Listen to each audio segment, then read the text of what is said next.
Hi, everyone. I'm Beth. This is Jonathan.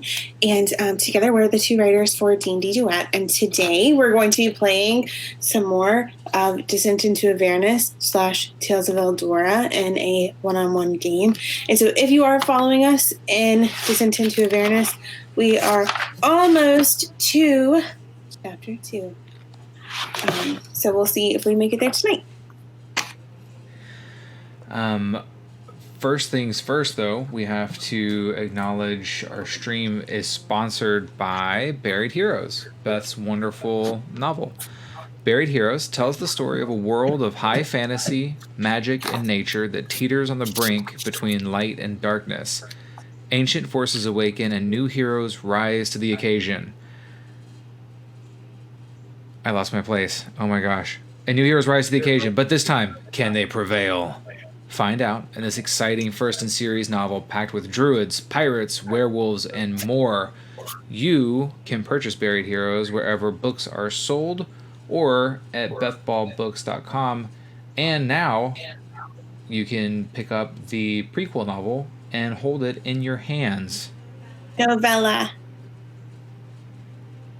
It's little. You can buy it online and hold it with your hands. We also want to thank our patrons for sponsoring our stream tonight. We appreciate your all support and encouragement so much, and we wanted to thank you for encouraging us to do the stream in the first place. It's been really, really fun. So if you want to check out our Patreon, you can find us online at patreon.com/GroveGuardianPress. And again, patrons, thank you. Yes. Honey DM, do you want me to bring us in? Yes, please. I'm Garreth Stosdak, heretofore a normal, working-class blacksmith in the walled city of Respite, when suddenly one day I discovered that the city that my son had pledged to serve, Beacon, had been pulled into the negative planes. We suspect through the machinations of Azrael. On our journey to hopefully save my son from the negative planes, we have recently left the neutral city-state of Lees Main, where we confronted a dastardly warlord named Lucian, and made a terrible bargain for the safety and security of refugees from Beacon. We secured transportation from Lees Main by way of a massive flying phoenix, and recently landed in the Witchwood, ancestral home of my witchy friend Tessina. There we were assailed by minions, devotees of Lucifer, a guardian who is attempting to part me with my super evil shield that I have decided to ally myself with. We fought them to a gentleman's standstill, and they fled once a circle of the word? Way. Oh, circle of the way? No, way of the words. Druids have circles. 10-4. Way of the Words witch showed up. She assailed me with riddles, enough of which I was able to navigate, but I lost in the bonus round. I've got a suggestion from some little birds tweeting suggestions at me. Ooh. But we'll have to see if that plays out. Okay. What do you get if the birds' answers are correct? I don't know, since I didn't come up with it myself, maybe a more minor version of whatever awesome thing I was gonna get. You're supposed to get a little emerald that Evelyn needs. I think that's still in play then. That's my vote. Okay. Deal. our suggestion from the... Wait, so can I tell the riddle? Please. Okay. Oh, sorry. I knew you had a really funny NPC who was telling the riddle to you anyway. This fire is smothered best not by water or sand, but by words. What is it?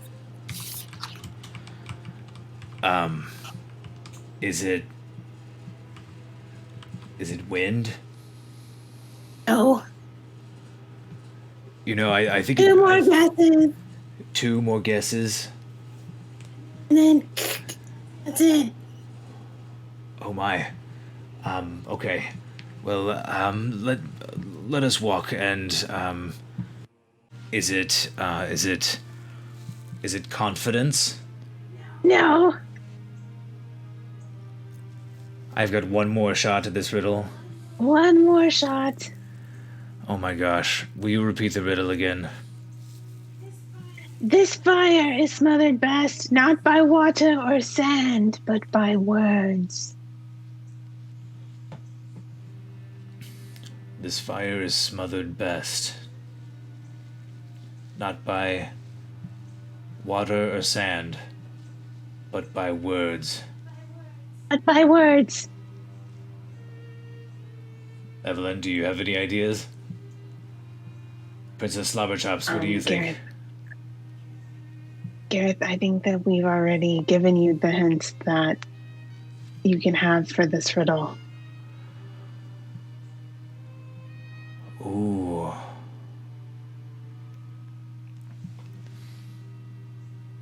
You know what? Is it anger? No! So she claps her hands and spins in a little circle of delight. No, are you ready to hear now what it is? I give up. You have won, witch. It is desire, as you nearly guessed but talked yourself out of. What do you mean? Well, with the help from your friends, you thought about saying desire, but decided not to. Which I demand a rematch. No. One of them pointed out to you that it rhymed. Another one said that it had something to do with fire. But I don't remember them pointing it out that it rhymed. That was a week ago. No, it was only moments ago, silly boy. Well, You ignored their hints when they were offered. You do not get to reuse them now. Which I demand a rematch. No. No rematches on bonus rounds. You're lucky I will still let you in. She claps her hands in front of this big pine tree 3 times and pushes them forward, and you see rippling out of the witchwood forest a tall tower made of dark green metal and kind of covered over with boughs, and it seems to stretch out of the very mountain itself.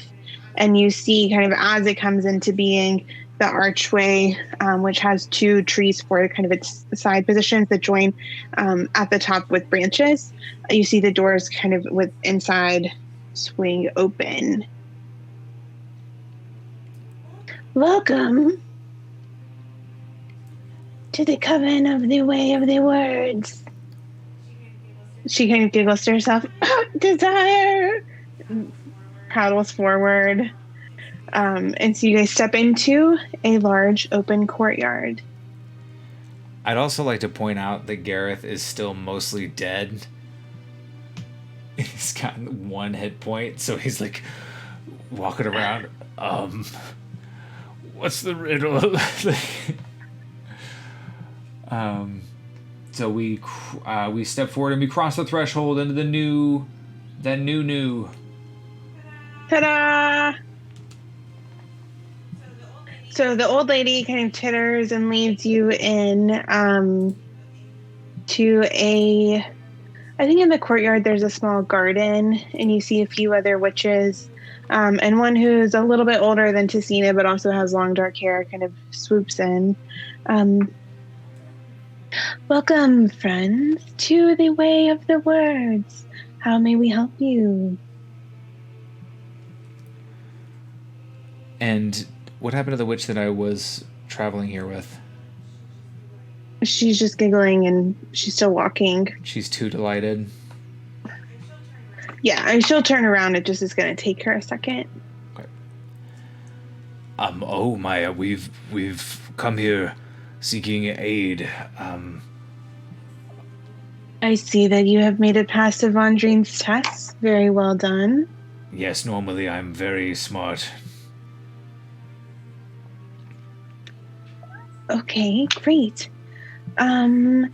You seem injured, sir. And were you in a bit of a scuffle on your way here? We heard of some unpleasantness in the forest. Yes, unfortunately, agents of the Guardian Lucifer assailed us in the wood. I believe that they were after this.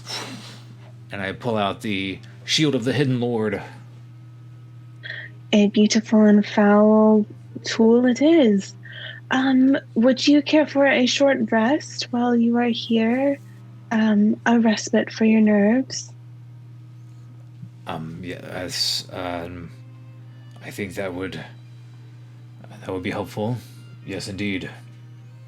Good. Are we safe here from... Is everything okay? You keep checking your watch. Are people sending you hints still? Uh-huh. Oh, I'm sorry. Okay, sorry. Are we safe here from Lucifer's assaults? Yes. Yes, he would not dare to cross the Matron. The Matron? The Matron of... Yes, that is who you've come to seek, have you not? I'm a little bit out of my depth here, and I gesture... That is who we are here to see the Matron, because we need her help. And we need to go to the negative planes because his son became lost when Beacon into the negative planes. Do you happen to know anything about that? How about you take a little while to rest first, and then we will do our best to answer your many questions. This is the place for answering questions, after all. Well, I mean, it's clear that we've come... And she kind of pats you on the cheek and then drifts away. Well, come along then. If you're to take a rest, follow me. She just keeps puttering a little bit deeper into the garden, and you see it's not quite a gazebo. It's more of like a sheltered area of trees, but there are some kind of comfy looking wooden chairs carved from stumps and a thick covering of moss where you guys can take a short rest. Well, that sounds lovely. We'll Good. plop down there, and I want to say before she leaves, You've bested me on the riddle, but I wonder if you would still... If there's any other trade you would entertain for that small emerald. It means a lot to my friend. We shall see. You should be more trusting. Okay. We will... Perhaps we can discuss it at a later time when I'm not bleeding out of every orifice in my head. That's a good idea. Good. One day when you are as powerful as me, this won't be such a problem. I look forward to that. Hopefully you'll be better at all the riddles then, too. Recognize the ones that rhyme. I'm going to take an ability score increase in intelligence. Yes. That seems like a good use of your ability score increases. Do you want to take a short rest? yes, I would like to do that. My relentless endurance has come in handy so many times. So... Oh, wow. Wait, I told it to give me a short rest, and that's what it said it was doing. But then at the top of my HP didn't go up, but there's a magical sparkly heart at the top of my sheet. Do you see that? No, I'm having to roll my short rest hit die.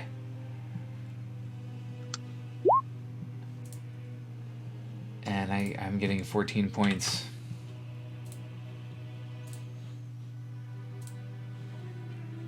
It hasn't given me any hit die. I clicked the button. I don't get it. Oh, I think you have to like manually up your healing and then mark them off. And then you have to say take short rest, and then it asks you to confirm it, kind of like a long rest. I see. So it wants me to do them each individually. Yeah. Okay. Sorry. How boring. Oh, I did so well. 15. Wow, you did way better than me. Oh, I didn't even need to roll that last one. I'm gonna roll one more because still.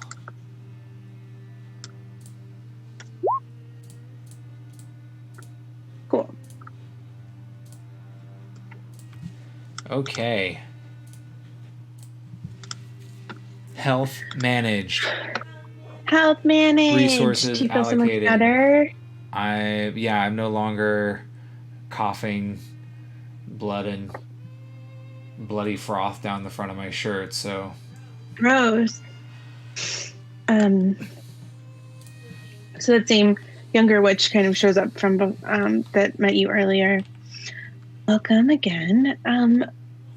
Before you may see the matron, I must ask, although I recognize that you've already passed the first test of wits, this is a mask of cleverness and intentionality, let's say. So, before you may see the matron, you must prove to me that you are worthy to stand before her. Tessina, is it normal to face so many tests when one is paying a visit to the Witchwood? It depends on which part of the Witchwood you are going to. Ah. This is the fancy part of the Witchwood. Very well. What is this test? You must prove to me that your intentions are worthy to stand before the matron. Oh, well, that's easy enough. We're here to vanquish evil and prevail over things that are bad, so our intentions are pure, I assure you. And you will prove this how? Oh, I just told you. I mean, surely you can just look at me and tell me that I am...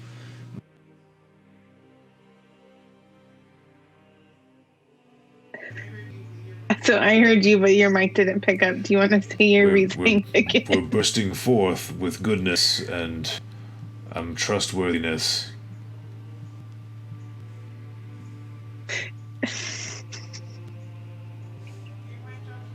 Your mic dropped an octave again, so Garrett sounds like kind of scary. Listen, you trust us, okay? is it still crazy? Mm-hmm. We need to get a new mic. It's gonna be fine. We're gonna assume it's gonna figure itself out. Okay. It'll just be silly until then. This is not to prove. I told you that I'm trustworthy. Would you like me to do some one-armed push-ups or something? Or perhaps, make a sign from my relatively good aligned deity? I don't understand what would convince you. It is not to you to decide what would convince me, but to do your best to try. Okay, very well. And my objective right now is to convince you that our trying to go to the negative planes is an altruistic endeavor. No. Your task is to convince me that your intentions are pure, that you are worthy of standing before the matron.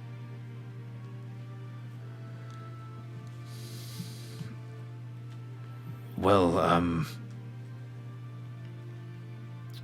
we aim to go to the fallen holy city of Beacon. A city that was... This does not prove worthiness to me. You're too focused on your goal. Why should I allow you to see the head of our order? Because we will be wildly successful and we can do things like... And Garreth is gonna call his spiritual weapon, forge hammer, kind of blazing with radiant holy fury above his head. And he's going to just kind of worthy. There are many who can do such tricks, who are not worthy of standing before the matron. Try something else.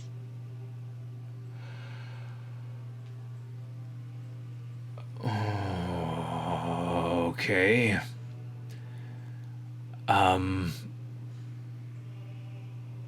Well, this is a frustrating test because I don't understand what's being tested. Your worthiness. You cannot just claim it.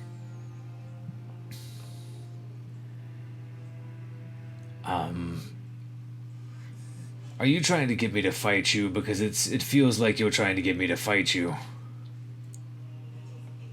That is a way. It is not the only way, though it is telling that your mind immediately turns to violence. Well, you wanted to see what I was capable of. No.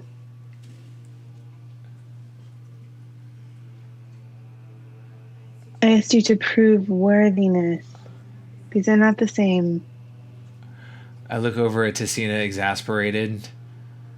Is this... Garreth. It's kind of like a puzzle, I think, but you're taking it very literally. Yeah, I don't like it here. I bend metal with my hands. It's a very direct kind of experience.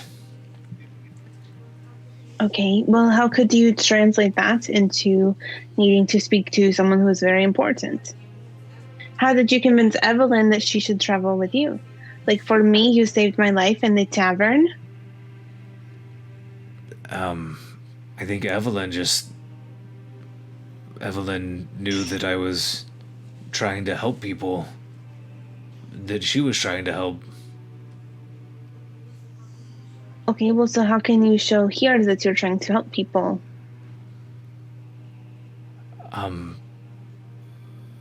Madam Witch, is there anybody here that needs help? Does anybody here need perhaps some healing or a difficult, unpleasant task accomplished for good? That's kind of our thing. What sorts of difficult or unpleasant task? Anything you got? Does anybody need a monster, a monster slain, or perhaps we can do some guard duty or clean a holy relic of some kind of festering corruption or something? Or I'm good at putting to rest dead things that shouldn't be alive.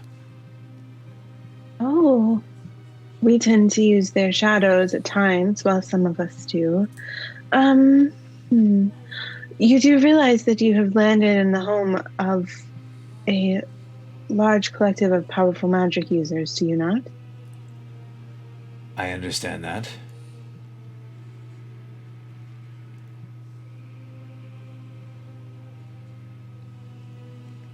In that case, I will take your second offer for you to prove yourself useful. Follow me. Garreth looks very relieved. And she turns and starts walking. And we follow. Okay. She leads you to a large kitchen which is at present kind of, it has like some full dishes and things, and says, here, fix it. So is the kitchen a mess? Yeah, sorry. It's pretty messy. So there's some like old food. You see some potatoes. We've just finished our meal, actually.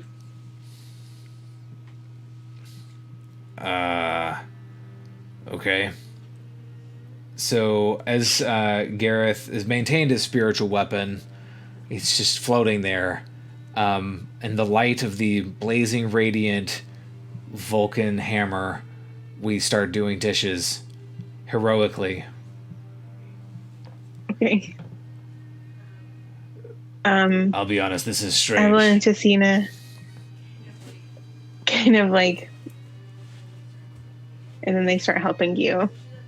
So she lets you work for about 5 minutes. Are you pretty thorough in your cleaning? Garreth is nothing if not meticulous, so... Okay, make a dexterity check for your meticulosity. By the forge and the flame. I whisper, casting guidance on myself to really clean the crap out of these dishes. 15 plus 4 is 19. You have done quite well. What was that you murmured a moment ago? Oh, yes. I have a complex relationship with the god of the forge. You may know him as Vulcan. Yes. So you call upon his aid to do even a menial task? Indeed. It is best to keep one's faith on one's lips. Curious expression. So why is your relationship with this deity complicated? This is getting really personal. Okay. And Garreth kind of puts down the dishes and turns around and wipes his hands clean. Well, my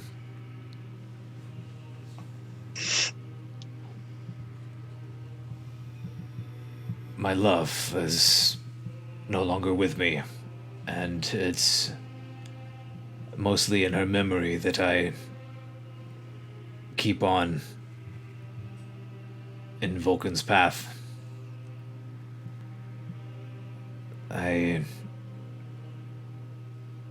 Being able to channel Vulcan's might is one way that I feel that I can stay close to her memory, and I know that in helping people and showing others the power found in the heat of the flame and the strength of the hammer strike and the attention that it requires to create something from raw material. It's in a way it does her honor, and so even something as mundane as doing dishes, that it might not seem to be much. If I do it in that spirit, then I do it in her memory and in her honor. And do you blame this Vulcan for taking her from you? No, of course not. And why would it be Vulcan's fault? Why wouldn't it be Vulcan's fault? Well, Vulcan... It doesn't work like that. She just got sick. Then how does it work? I don't know. That's the thing about faith. I don't have to know. But do you have it? Of course. I mean, look. I gesture to the hammer. There's no way it's still there. How long does spiritual weapon last? I think it's a 1 minute long spell. But it should last for at least an hour. Yeah, it's 1 minute.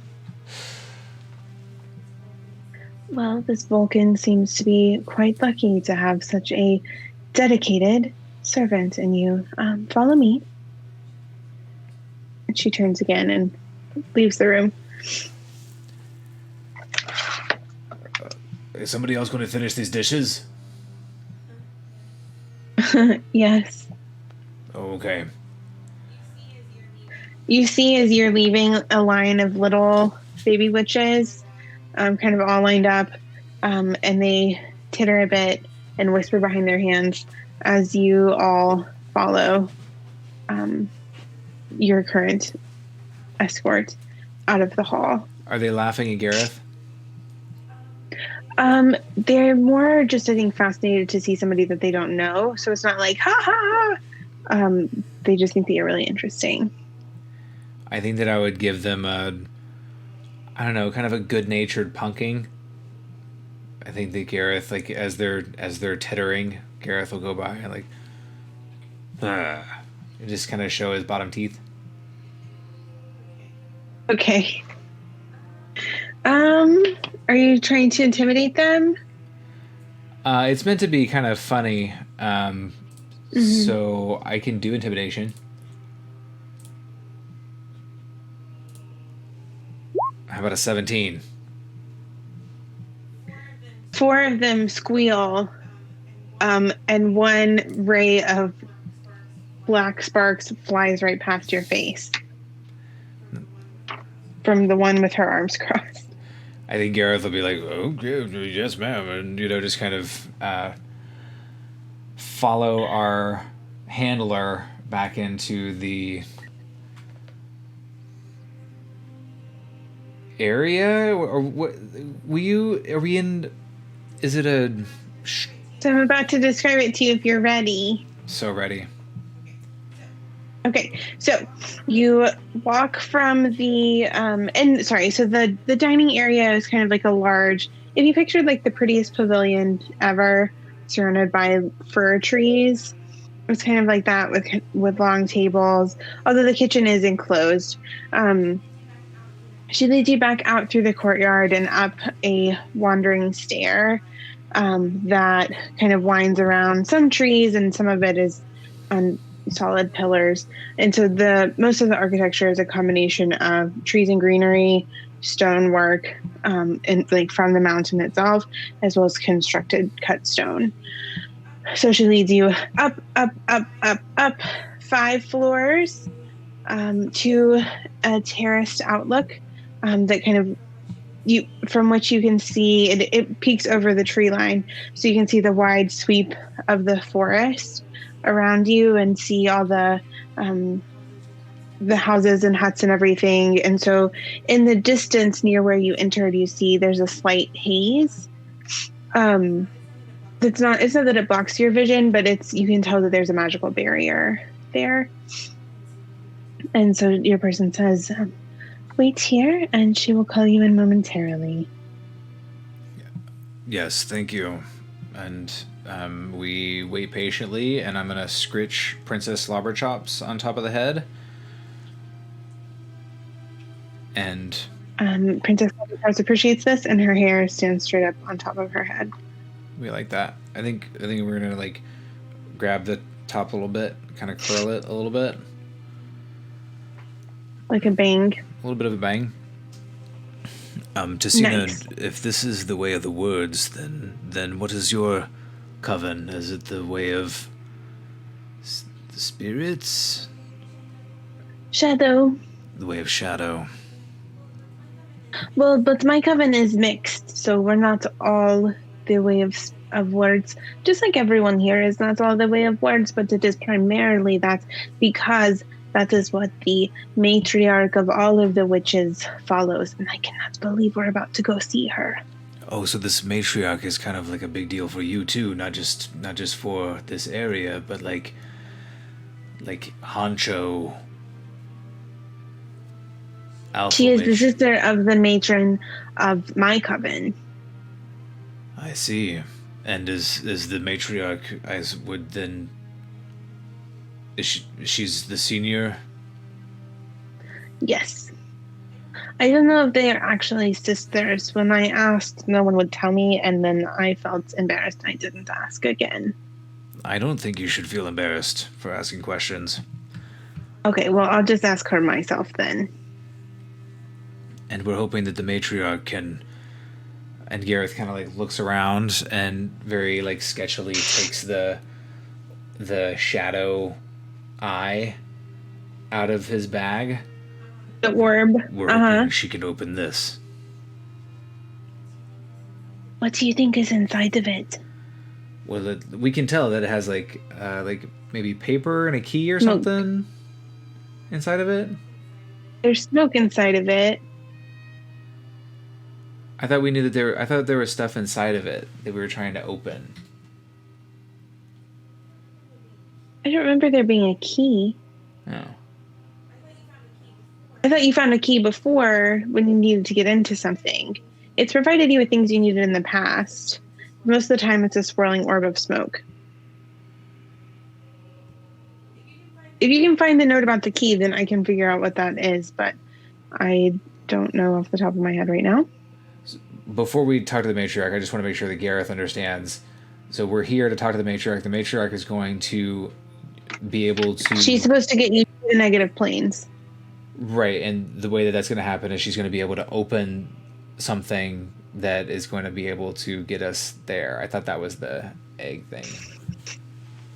Maybe I'm crazy. So someone that you spoke to thought that the orb would help her to get through a port to open up a portal, but she might be able to do it on her own. But she is powerful enough to open the orb. Whereas no one else that you've met thus far has been. Sorry, not to open. No one else has been powerful enough to reliably open the orb. She, however, is powerful enough to get you to the negative planes. Cool. I need to take the time to actually fix my notes. They're all crazy. Okay, well, if later you find the thing about the key, let me know. Because if that has carried through in my notes, it's not immediately in front of me. So Okay. I'm sorry. So, Tessina, what should we expect? Do I bow when I see her, or do I salute? That sounds like a polite idea to me. Okay, good. Do you curtsy ever? Not usually, only after a sufficient amount of chilled red wine has been consumed. Okay. So we'll just table that for now then. I could start drinking chilled red wine. Do you think that's a good idea right now? I don't. I think if she offers you some, then you could have it. Evelyn, have you met the matriarch before? Not this one. Very, very well. Oh, you've met others?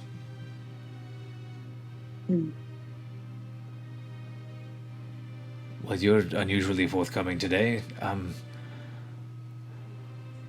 What are you wanting to know?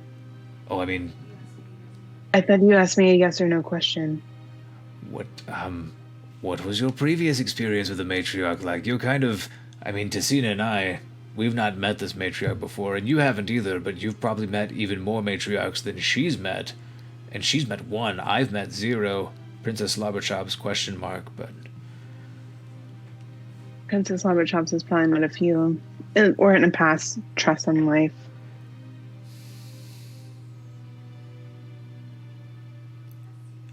Kind of testy today. Well, when I met the matriarch before, it was just before the war. The last one that took us to the negative planes. So the one during which all of this kicked off, to our understanding, yes? yes. But I spoke with her and some of her forces before they made their attack. to help kind of coordinate a little bit. As you know, I was in a more neutral position at the time, but they were not, and I was able to give them some advice. They were on the side of good, obviously, right? I mean, they were in the, marching with the forces of Beacon and whatnot, right? For the most part, I don't believe that they have the best long-term relationship with the Army of Light. But I don't know to what extent it was a result of that battle and to what extent it was before pre-existing. Not all clerics are as nice as you about, things. Oh, what do you mean? More? Are you talking about the zealots and fanatics and weirdos? Yes, and sometimes people in Beacon can be, I'm sure she'll talk to us about it, but some of the people in Beacon can be kind of uppity. That's why I had to go there for that last part of my training before I can officially join my coven, which I don't know now how that will work since they're not there anymore. But now, anyway. We're going to Beacon, so you'll still be able to fulfill your training and join your coven. I hope it still counts. I think it counts extra. I have a familiar now, so that should count for something. I had that raven for a little bit before, but he didn't always like to stay with me, which kind of hurts my feelings.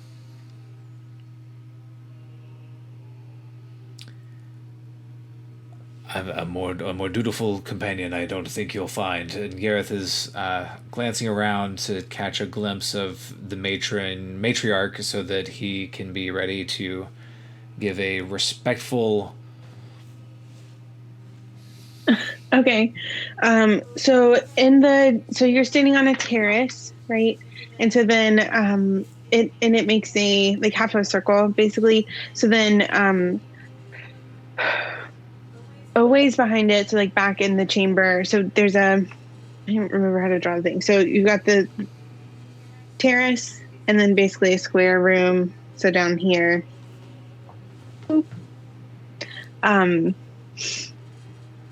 You did see a large chair, and so you hear a voice as you guys are chatting. Come in. I think we've been summoned, and we go in. So at the end of a long hall, you see a woman in flowing dark green robes with long black hair and two pleats down her, beside her. And there's a raven perched on the black wooden throne that it's not super throne-ish, but there's a raven perched on her at her shoulder. So we approach at a respectful distance and give a little bow. And welcome. Greetings, matriarch. I am Master Garreth Stosdak, and these are my traveling companions, Evelyn and Tessina of the Witchwood. And we've come to seek your aid. You may call me the matron, that is fine. This is who I am.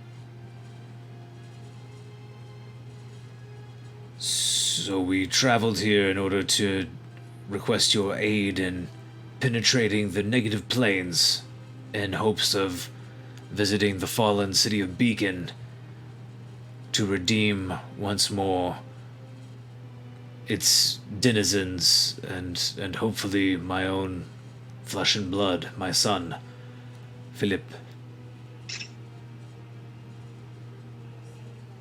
Your son dwells in Beacon now. Patrick. I said Philip. Who is my son that's been the impetus for this whole quest? Poor Philip. Philip Patrick. is also down there. 2 sons. Double the stakes. My son Patrick, and yes, we have intelligence from the seeing tree that he does indeed live and is still residing yet in the city of Beacon. But we've been warned that we should not tarry, and that with every moment our objective slips through our fingers. And why should I help you, Garreth Stowstack? I did the dishes. Is that a good reason why I should bend the weave of reality and create a portal for you and your friends to travel through? I have reason to believe. I have reason to believe that what terrible fate befell Beacon is not long. It won't be long before a similar fate could befall other places, respite, or even perhaps this place. I don't doubt your magic or your ability to protect yourselves, but it's not like Beacon was undefended. It had the second sun in the sky. But Beacon became undefended. They were heedless of our warnings.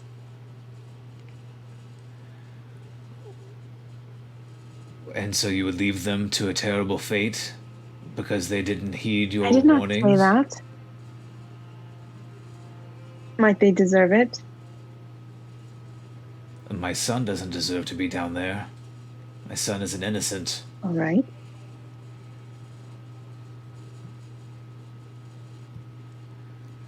Listen, visiting the negative planes is not something that I can do by myself, or I would.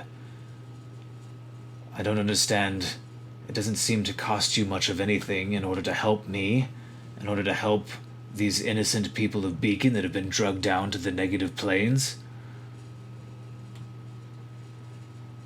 I don't know that you know anything about the cost of what it is that you are asking, and yet you ask it anyway. Well, then tell me and I will pay it. Garreth is getting frustrated with his time here amongst the witches, and he crosses his arms.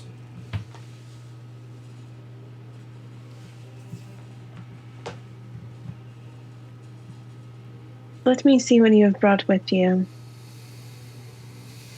I take out the orb of shadow seeing, scrying.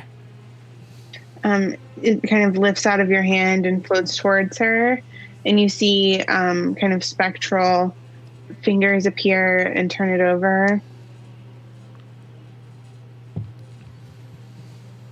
Did Azrael happen to tell you how she helped to drive the second sun from the sky? Azrael's no more forthcoming than you all are, so I still don't know. Interesting, as when I offered you the opportunity to ask a question, you became agitated instead. So, how is it that you've spoken to her thus far? Have you gleaned any exciting information from this orb? I've mostly just gleaned frustration, but Azrael did reveal that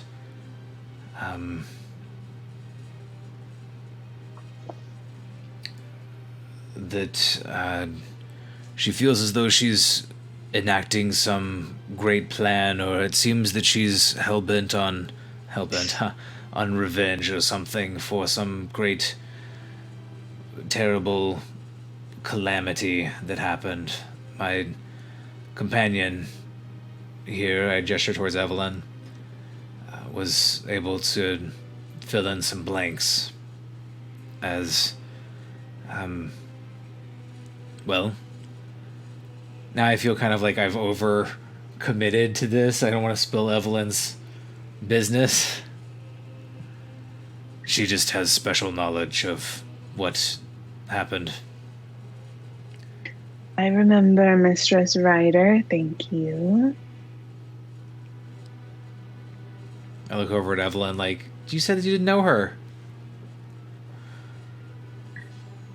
I I was a young witchling at the time, but I followed my mother into that battle, and so I know of those she spoke with before and after. It is in part of this that I hesitate to assist you now with this aid that comes so easily to me, as though magic comes not with costs and prices.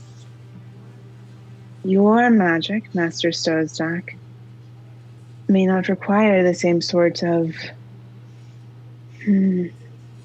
creativity and sacrifice that your cute friend here is asked to give, or the rootedness to a natural space of your other friend, but it is for this, for the arrogance that can accompany it, that is part of why Beacon fell. So I would advise at least some questions, although part of why I agreed to meet with you was that I was told you harbor at least some, shall one say, doubts or reasonable understanding of the limitations of certain deities, or all of the deities.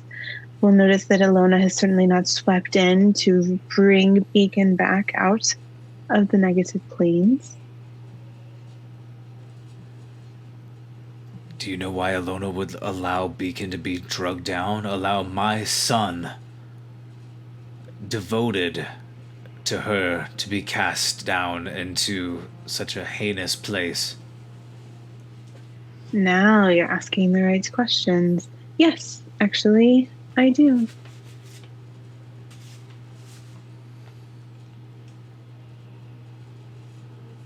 So long as it's not too offensive, shall we say that Alona was simply outsmarted by Asriel. You came upon, if I read your spirit correctly, many magical refugees in your time in respite, did you not? Indeed. We encountered many people fleeing the horrors of Beacon. We found some from these Maine that were afflicted with some terrible infernal illness, which we endeavored to cure and address, but before that, in respite, we found that the agents of darkness were conspiring to abduct and conduct terrible dark experiments on natural magic casters and other refugees. But these other refugees you found were primarily casters as well? Indeed. Perhaps who served with the Army of Light? Priests, yes, exactly. And it is in this that Asriel brought her destruction over the city. What do you mean? One by one, she rid it of... Sorry, the mosquito landed on my computer. One by one, she rid it of those who lent their magic and light to the second son. So those who lent their belief to Alona, their magical energy and service to the city, weakened to the point that it was simple enough for the fallen guardian to pull it after her into the negative planes. The city does owe Asriel as well, and so that blood debt had already weakened it, but the great loss of its priests and servitors that we tried to warn them about is what was the final, I suppose we could say, nail in the city's coffin. That is not to say the city may not be saved, but that is to say that certain things may need to be rectified and righted in order for the city to remain saved.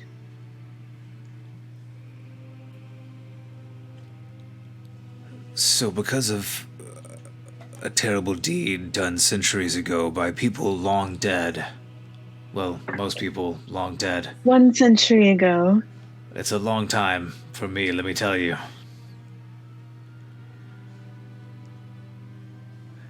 We're playing with timelines now that I'm old and grizzled, but I'm like 42.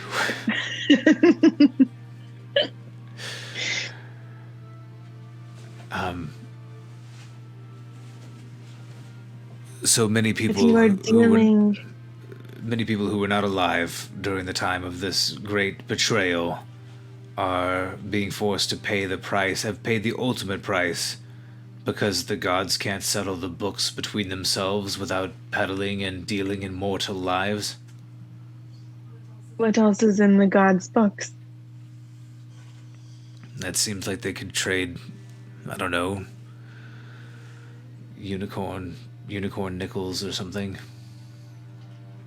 I'm sure they do that when they play chess, but in this case, revenge cannot be necessarily easily satiated, can it? It is a hunger that clutches at one's soul with grasping claws. A fire, one would say, that cannot be quenched by water or sand. Desire for revenge, yes. I think that is very true. That's never been my favorite riddle, I'll be honest, but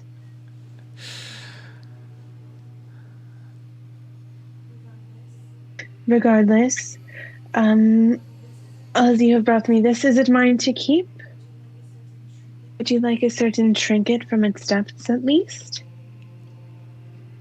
If you wish to keep the orb, then I'm not opposed to that, but yes, I have reason to believe that there's something trapped inside of it. Any aid that you would deign to give would be greatly appreciated, and I hope that you'll allow me to apologize for my short temper. You see, it serves me well in the forge, but less so in situations such as this. You are passionate, are you not, Master Stowstack? I am. You will need that for what lies ahead. Well, so she kind of wiggles her fingers and pulls the orb closer and like waves her other hand over the top of it and pulls out a rolled parchment. You need to look in the lower right-hand drawer of your desk. In IRL, Gifty.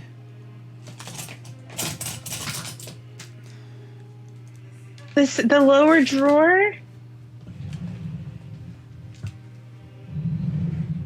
Ooh. So she pulls it out and brings it forward and kind of lays it on a table that magically appears before the two of you. That's if you flip it over, is the side you should be looking at. Wait, this side.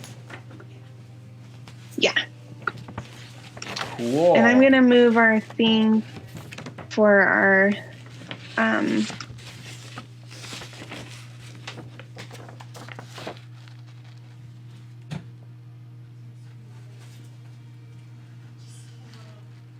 So, Discord freaked out when we switched the thing. So, oh, there we go.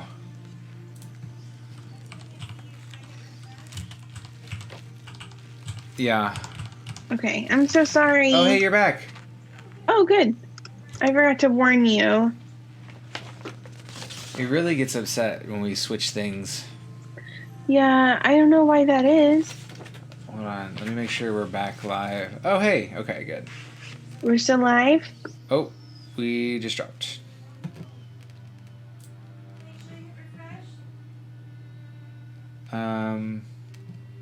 Maybe just give it a second.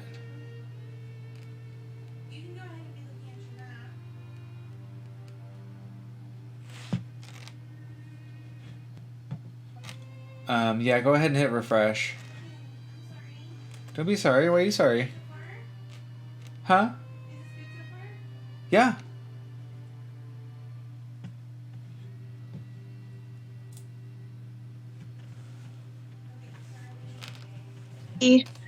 back streaming? Discord's back. Cool. I see you in Discord.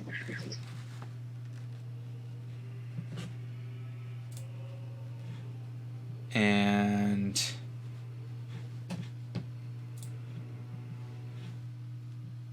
Roll20 is coming back. Okay, Roll20 is back. Good. And the stream is back. Yay! Jeez Louise, it does everybody. not like when we switch things around. And this one was really far away. And in the future, I'll try to bring the ones we need near so I don't have to hit so many. I did have to stop like 4 times. I just can't get it to go fast enough.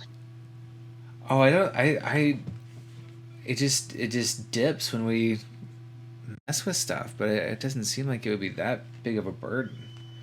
This map is crazy. Yes. So do you want to go back into RP and you can study the map soon? Yes. Okay. And you can see, can our viewers see the map? Yes. Okay. And I agree. This map it's weird Yeah, this map as is far as maps go. intense for real. So, I have I have extracted this for you. I recognize that it is not necessarily the easiest map to read, but this should give you an idea of the things you may search for and what you may find in the negative planes. It is, of course, based off of memory. So the scale, the severity, these things can be difficult to ascertain. This looks like a nightmare. It is. I mostly extracted it from nightmares. I think Garreth is going to... He's trying to keep it together, but like seeing this map, this representation of a place where his kid is, I think that he chokes for just a second and just like takes a second to re-steel himself because this looks like terrible. Mm-hmm. Master Stozdak, if I may, your son is not on the surface. His city is chained to this plane. Give me a moment. Let me see what else I might be able to extract. And so she kind of closes her eyes as you guys look at the map, and Tessina's like, and kind of waves her hand, and you see this one takes a little bit longer, but she pulls out here. So if you're holding something, your camera isn't caught up yet. I'm not holding anything. Okay. I'm miming to hold something. Perfect. We can't see your wonderful miming. What do you mean? My camera's not working? No, you just got 2 spinning dots. Oh. Should I hit the refresh button? Yeah, try that. Sorry, so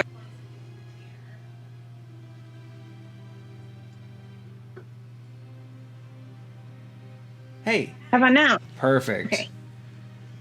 I was miming like I was pulling something into the air like this, and so I thought you were being like smart or something. I was like, well, I'm not holding anything, so I can't pull, waving my arms around in the air. Nothing's appearing.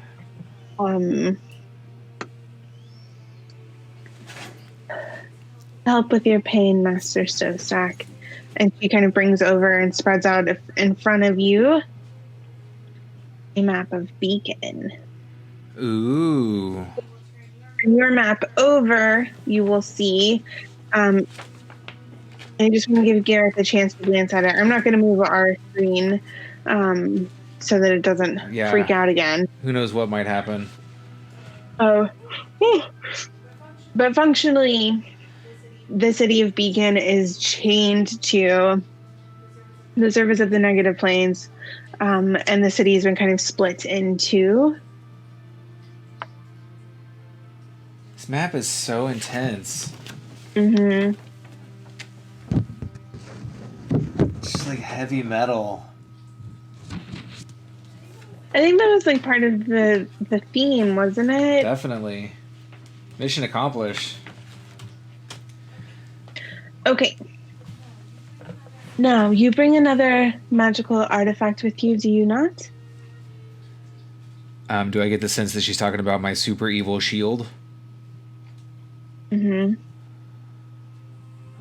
Yes, we've also acquired an ally in this shield, and I'll kind of show. Oh gosh! Loud.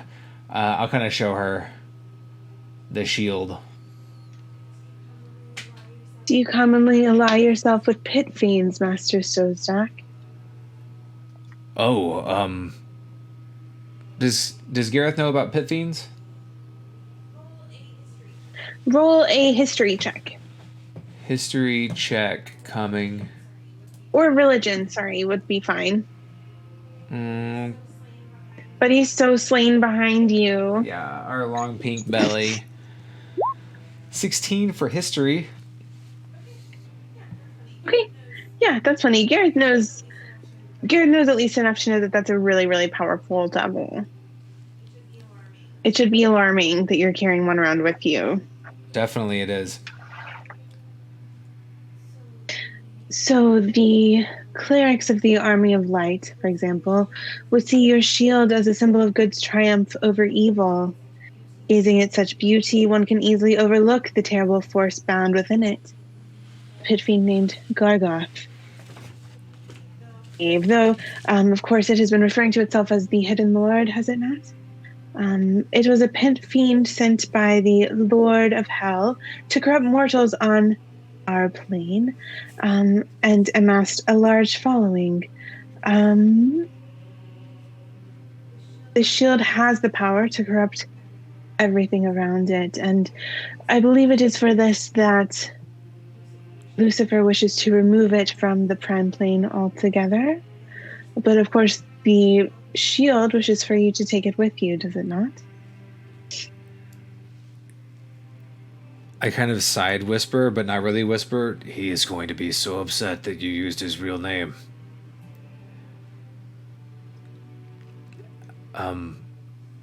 Well, The name in which he calls himself and his true name, I think, are maybe not the same. But locked in the shield, I don't know that even one so powerful as I, using his true name, would be able to remove him from it. we do aim to take him from this plane. He wishes to return to his home. Yes. You do not fear that he will betray you? He serves his own ends, not yours. Would you trust such a creature with the life of your son? So as she's asking you this, a voice intrudes inside your head and says, "Take me to the negative planes, and I'll swear to serve you faithfully as both a guide and an advisor." Am I able to have private conversations with the shield in my head, or? Yeah. Mm-hmm. You would also need to swear to not allow any harm or to create any harm to befall me, my son, or my companions. Very well. I will not create any harm that will befall you, your son, or your companions.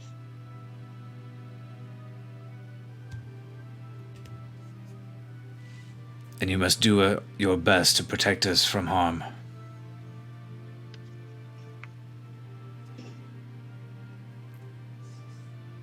She's under my desk tooting. I will do my best to protect you from harm. Can I roll an insight check on the shield? Mm-hmm. All right, evil shield. 10. It's probably good. Let's see how he does. Do.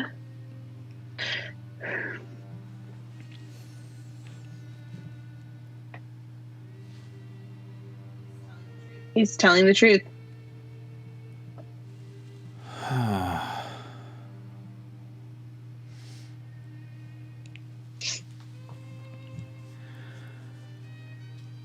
Matron, I do not want you to think that I don't understand the dangers of allying myself with this entity. I fear that in my desire to see my son again safely, I've been looking for and finding allies in unexpected places, but it's not a decision I've made lightly. Very well, I understand. In that case, I offer a few gifts in return to aid you on your journey and return the city to its rightful place as our nearby neighbor. So, for you, Garreth Stosdak, and she kind of gestures from beside her, excuse me, and a round ruby floats towards you, like a ruby ring. The gem of Vulcan to aid you. Ooh. As a cleric of Vulcan, has Garreth ever heard of the Gem of Vulcan? Roll a religion check. By the flame in the forge, what is this?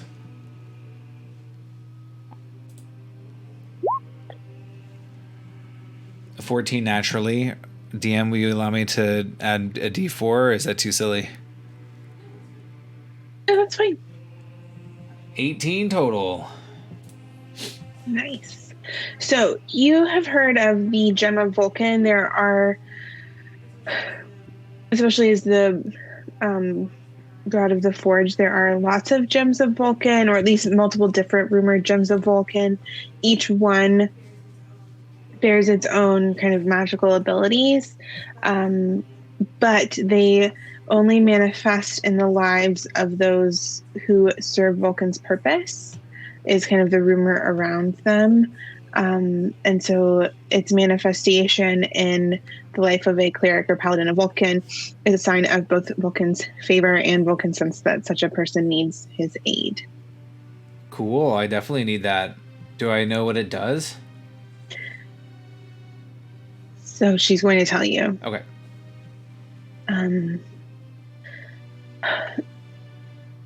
This ring will allow you to summon a celestial helper of sorts in your quest to return your son to his rightful plane and to free his city from its bondage. So, more specifically, when you fasten this ruby ring to your weapon, once per day, you can cast Summon Celestial Spirit, Ooh. which is one of the new Unearthed Arcana spells that's in the tattoo Unearthed Arcana. I'm guessing it'll probably be in Tasha's, but we'll find out. Without expending a spell slot, and you can summon it's like supposed to be like Radiant Hammer or something. What I forgot to check before, and I have a typo in my notes, so it says summon the Radiant Max Spirit. I think it's supposed to be Radiant Mace. Oh, Radiant Mace, that's it. You can summon the Radiant Mace Spirit without expending a spell slot. So there are 3 spirit options, so it is limited as to which of the spirits you can summon. Cool.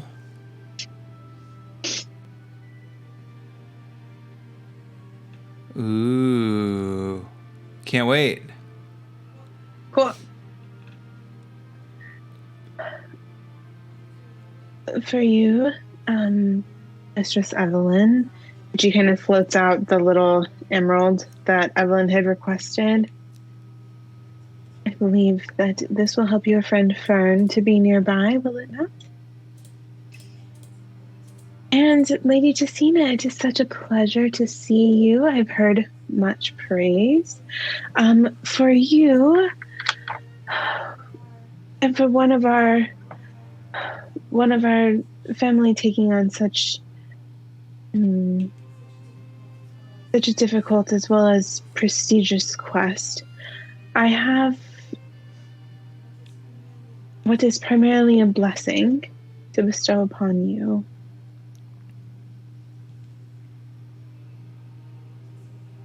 Tessina kind of nods her head, and she kind of like waves her hand to the side, and you see like a shadow appear, and the shadow looks a lot like Tessina, although the hair is different. Where Tessina's hair is curly, the shadow has straight hair. So, like there are a couple things in the outline that you can tell the difference of. One of our own served 100 years ago in the battle before and knew much of Azriel and her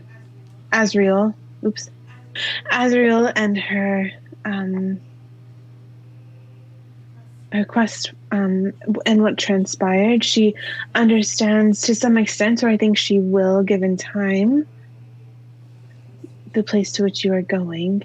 If you will consent, dear child, we shall swap her shadow for yours, and she will, as she is ready, be able to bestow upon you helpful memories that may be keys to succeeding in your quest. That's so freaking cool. Garreth looks over at Tessina.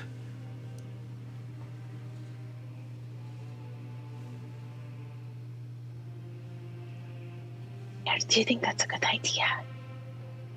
How attached are you to your shadow? Well, the other shadow has a spirit. Her memories could get mixed with mine. Well, Tessina, this is not a decision that I can make for you. Okay. I will do it.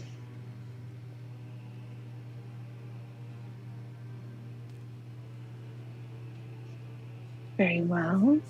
And so Tessina's spirit, besides having cool other effects, I meant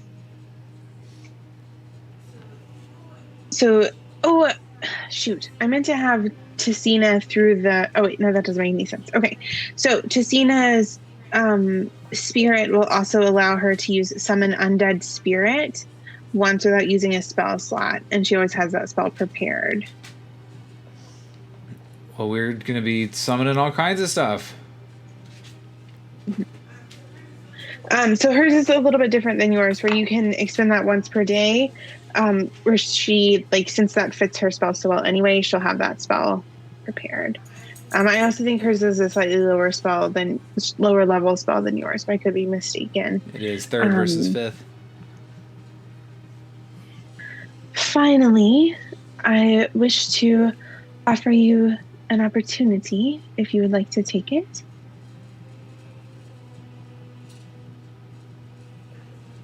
As you rest and recover, would you like to spend some time in our library arcanum to study the creatures you will meet before departing? You've been more than kind. I would be loath to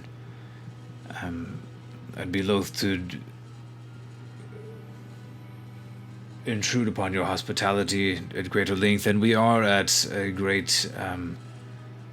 state of great urgency to continue on with our journey.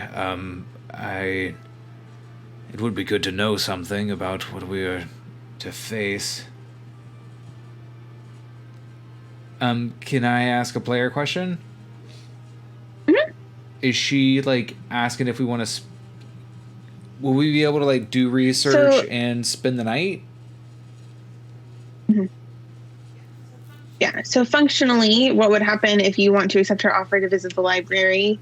You guys would take your long rest, and then the next day you could spend some time in the library, and Garreth would gain all of the knowledge about devils that's in the monster manual. Wow. I might have fixed like a certain order, like amount of time that you spend versus how much you know. But or we could do some rolls to see how much Garreth already knows and kind of go from there. But it would give you a knowledge advantage going in, but it would delay you slightly.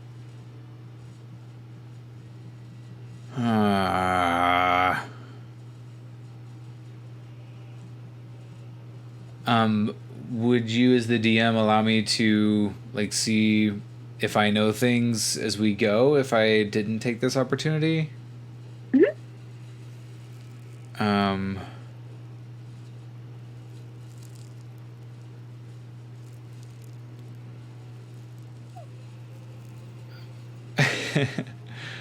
The chat says, "To the librarium." I agree with the chat, but you can do whatever you want and whatever you think Garreth would do. It is going to take her some time to do the spell, so that will be the time of your long rest, at least. Okay. I feel like, to the librarium. We have a candle for that. Ooh. That's a hot commodity I'm right saving now. it. Yeah, I'm saving it for Forest Deep since it's my drafting scent. Nice. Okay, so here's... Okay, so what do you think? We're going to take a nap and awake refreshed because I'm all tapped on spell slots. And we're going to do a very brief library experience. Okay. Briefest, and we'll see how that goes, but we're not going to spend a bunch of time doing it. We'll go as soon as we can. Okay. Cool. So that'll be basically 8 hours to rest, 4 hours in the library. We have to spend 4 hours in the library? It's going to take her 12 hours to do the spell. Oh, then yes. You don't have to spend those 4 hours in the library. Oh, we got nothing else we want to see. We're good. Okay. Cool. So we're gonna flash forward just a little bit. So you, also, sorry, just really fast. We didn't end up doing it exactly this way, but this is one of my favorite pictures in the book, and I think it's really cool. Yeah, she's so cool. Okay. So you return. Let's see, I guess it'd be like 8, 9 the next morning. Just as the matron is finishing kind of the finishing touch, is doing the finishing touches on her spell, and you see kind of rippling out the orb, the seeing orb splits in half, and through the middle of it, a dark, super sketchy hole of blackness opens. You hear a call in the distance, like, ah! And the phoenix comes swooping in and kind of crash lands a little bit on the balcony. That's our friend. Yes, thank you. Here. And so the matron kind of, she pushes the orb hole kind of out over the end of the balcony as the phoenix kind of gets situated, so that Feldspar can carry you swiftly into the evening. Not into the evening, into the darkness. Dun, dun, dun. Did we go to the library? Yeah, I'm just skipping ahead. Oh, okay. Well, it's because you wanted to read in the library, right? We're not going to just sit here and you read the monster manual. What? We'll double back. So anyway, no, I'm skipping us ahead in terms of the interesting thing that happens next. Okay. Sorry. You have your long rest. You go to the library. You become level 5. Hey! Bwong! And then Feldspar, boom! Crash land. And so she kind of finishes her spell and creates this huge hole in the weave of reality through which Feldspar can dive. And inside of said hole, you see it's like this dark, shadowy, bubbling, burbling lava place. So you see the city of Beacon spread out before you with the great cleft down the middle of it. It's very scary, very dramatic.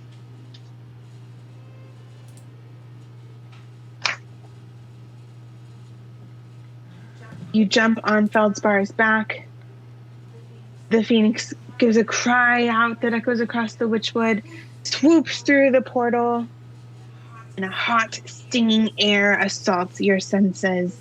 The city street in which Feldspar lands is lined with buildings that are crumbling, if not already collapsed. The ground shudders beneath Feldspar's feet. In the red, smoky sky, a 400-foot diameter sphere of darkness discharges strokes of bluish-white lightning that strike the city at irregular intervals where the second sun should be. Perched atop a distant bluff overlooking the rest of the city is a crumbled fortress. Feldspar cries again. You climb down from his back, and he pushes off the floating city of Beacon, and escapes just as the portal closes. Feldspar just left us. You knew he was going to leave. It'd be nice to have a big scary bird of fire on our, getting our back. So Rowan gave you a special whistle, remember? We where have you can the whistle. Summon Feldspar once. Come get us. Abort!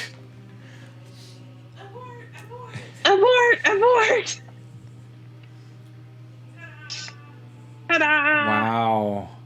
So we're in the fallen city of Beacon, which is itself floating over.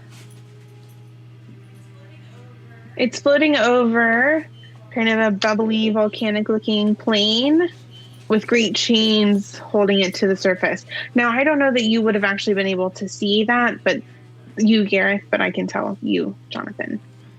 Cool.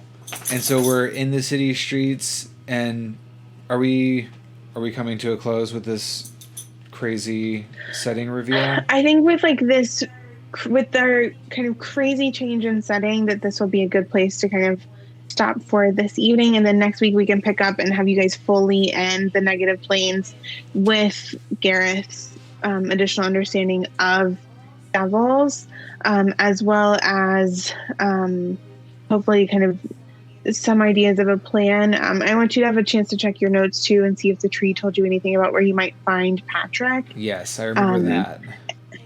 And you have the map of Beacon, and so I wanted you to have a chance to look at that. So it's more like we could jump into what happens next, but I want you guys to have a chance to prepare, because you would have a chance to prepare before you left anyway. Can I ask, just as I'm thinking about it through the week, in the streets, do I see red chattering skeletons, or stomping devils, or normal people hanging out laundry? So you don't see any normal people. The city is in shambles.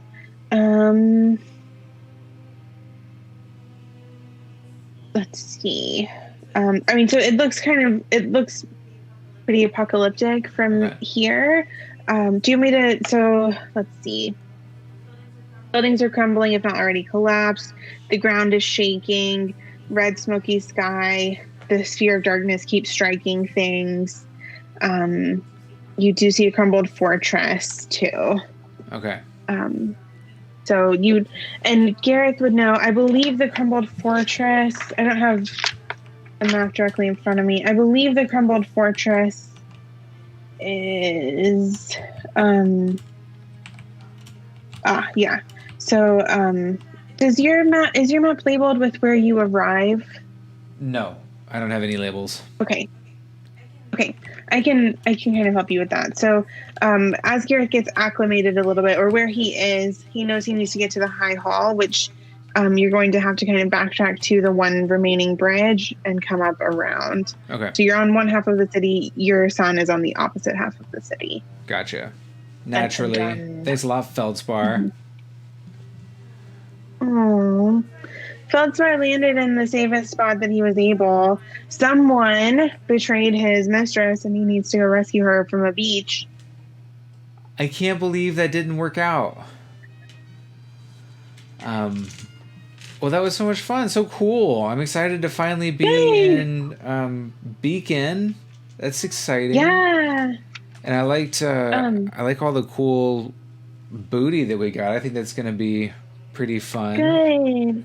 I'm so glad. And this one, there are a lot of like small random encounters in this next chapter, and so I want a chance to make you a few different maps.